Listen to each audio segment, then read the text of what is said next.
Room family, आप सब कैसे हैं? आशा है कि आप सब अच्छा होंगे, स्वस्थ होंगे, मस्त होंगे। तो आप सबको मैं कई बार भी बता रहा था कि मेरे भाई का सिंगर इंद्रजीत दीवाना का गाना आने वाला है। तो वो इंतज़ार ख़त्म हुई, बस दो दो दिन की बात है। उसके बाद बहुत ही अच्छा, बहुत ही बढ़िया सैड सॉन्ग आ गया है और बहुत ही प्यारा है।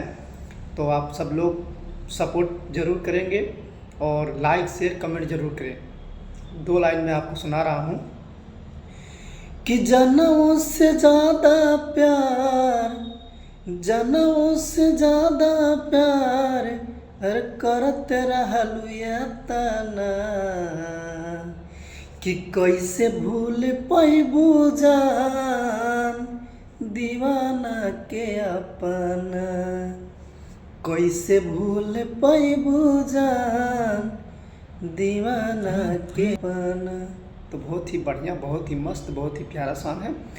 तो बस इंतज़ार करिए 2 दिन, उसके बाद सिंगर इंद्रजीत दीवाना ऑफिशियल चैनल पर जाएं और गाना सुने और मस्त रहें, स्वस्थ रहें। जय भोजपुरी समाज।